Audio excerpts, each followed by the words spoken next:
These are the Terrans. They're flying their buildings in to set up their base, much as they would in the original StarCraft. Notice the command center here is holding 5 SCVs. This is a special new ability that allows the Terrans to rapidly expand or redeploy on the battlefield. You can see some buildings here that you may recognize. We've got our factory, which allows the Terrans to make a number of powerful vehicle units. We also have our barracks, which the Terrans use to create all of their infantry. You may notice there's some new add-ons attached to these barracks. The first of these add-ons is the Tech Lab. The Terrans use this to purchase high-tech upgrades. The Terrans also have a new add-on called the Reactor, which can be used to give an additional build queue to any building it's attached to. This effectively is doubling the production capacity of this barracks. This new add-on system also allows the Terrans to reconfigure their production on the battlefield. We can lift off this barracks and we can fly this factory into its place. You want a piece of me, boy? And once the factory lands, that factory will gain the benefits of that tech lab, enabling you to build a number of high-tech vehicles and purchase vehicle-related upgrades.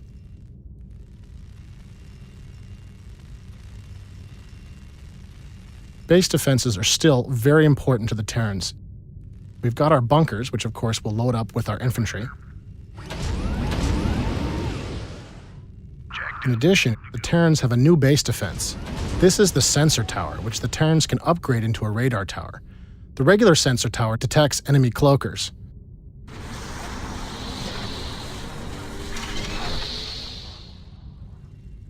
But the radar tower allows Terran players to see enemy units moving in the fog of war. This is a powerful new ability that allows the Terrans to detect approaching enemy attackers and prepare for enemy ambushes.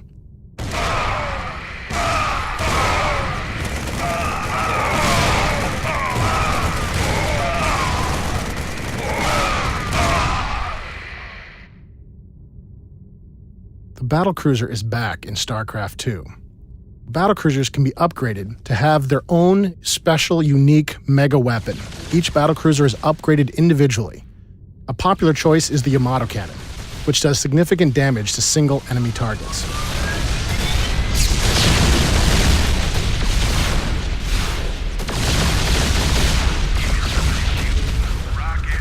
Another powerful choice is the plasma array. This is an area effect attack against enemy ground forces. Now, to deal with these battlecruisers, we'll need to bring in our Vikings. This is a new Terran tactical air fighter. It's armed with 2 powerful missiles that it can use to engage enemy capital ships.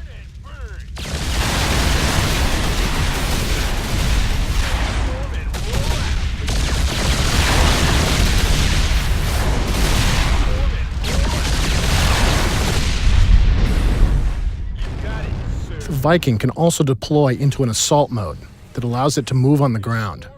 You can imagine all of the different ways that you can use this on the battlefield. Of course, you can use it to avoid incoming enemy aircraft fire. But you can also use this special assault mode to make devastating attacks on enemy bases. We're going to fly north now and look for our enemy base. And once we get into position, we're going to take our Vikings and we're going to transform them into their assault mode and continue the battle on the ground.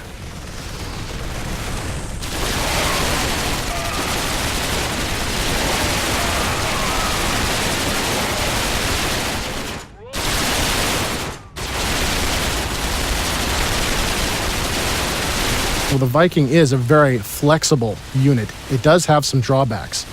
It's very vulnerable to counterattack from a dedicated anti-ground unit like these siege tanks.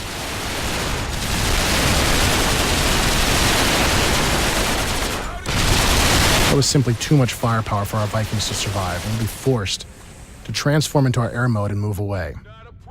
To attack these siege tanks, we're going to bring in our new Terran gunship. This is the Banshee.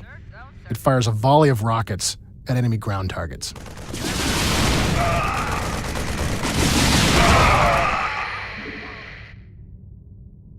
We copy. Sir, don't, sir. We copy.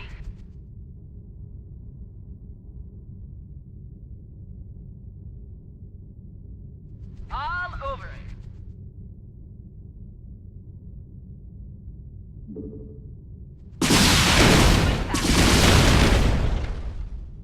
Now, these Banshees are vulnerable to this Marine counterattack, so we're going to cloak our Banshees and engage them with our area effect missiles. Fortunately for us, those Marines have clustered up, which is exactly what you don't want to do against the Banshee.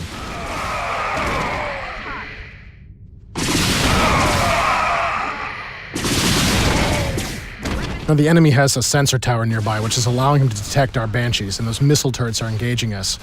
Well, the Banshee is very powerful against ground targets. It's just not tough enough to stand up to those missile turrets, and once again, we're forced to retreat.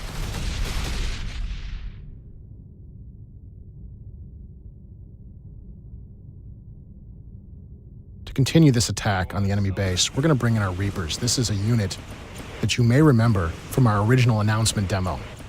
He's got his jump pack, which enables him to traverse this difficult terrain. The Reaper also has a new ability that you haven't seen yet. This is his demolition charge, which he can throw anywhere on the battlefield. The demolition charge takes a short time to go off, but once it explodes, it can do devastating damage to static enemy targets. The Reaper is also very powerful against the enemy's economy. We're going to move our Reapers into position here in this SCV stream and start to destroy the enemy's economy. It looks like the Terran commander is responding by transforming his command center into a planetary fortress. This is a powerful new Terran base defense that our Reapers simply don't have the firepower to deal with. Falling in.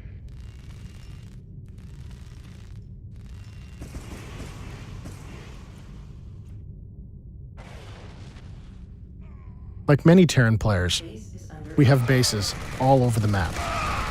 As you can see here, our supply depots are blocking access into our base, preventing the enemy from closing with our siege tanks and allowing us to shell them from range. Inside our fortified position here, we're going to use our SCV to build a new special Terran assault unit. This is the Thor. It's an assault unit so large and so powerful that it's actually built out on the battlefield. Done deal. Now, it might appear that we are trapped inside our base, but in StarCraft 2, supply depots can be lowered into the ground into a special defensive position that allows our units to path over them. And once we've moved through, we can raise our supply depots back into position to protect our siege tanks. This better be an emergency. On it. Done deal. Oh, it's on.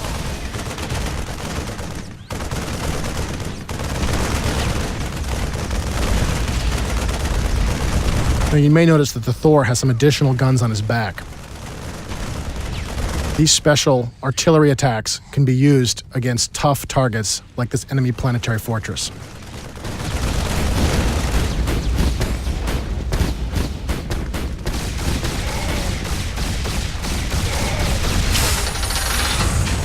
Like everything in StarCraft 2, the Thor does have his weaknesses.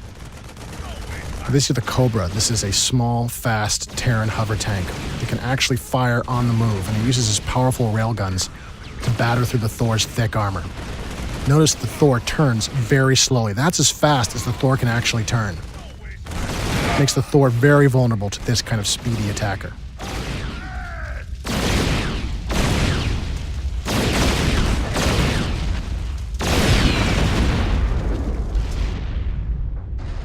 Now, in order to continue our attack on this enemy base, we're going to need to bring in some specialists. We really couldn't see making StarCraft 2 without including the Ghost. I hear that. I'm all over it. I'm here. The Ghost in StarCraft 2 is far more powerful than he was in the original StarCraft. All over it. In addition to his personal cloaking field, the Ghost can use his sniper rifle to deal lethal damage to enemy biological targets.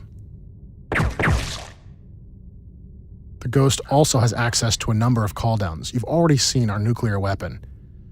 Now we'd like to show you the drop pods. This special ability allows the Ghost to summon squads of infantry anywhere he wishes.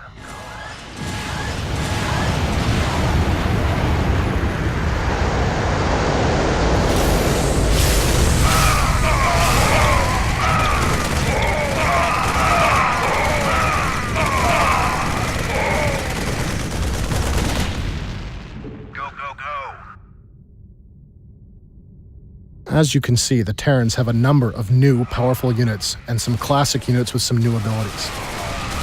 All of these add up into a flexible and powerful side that is more than a match for any of their enemies on the battlefields of StarCraft II.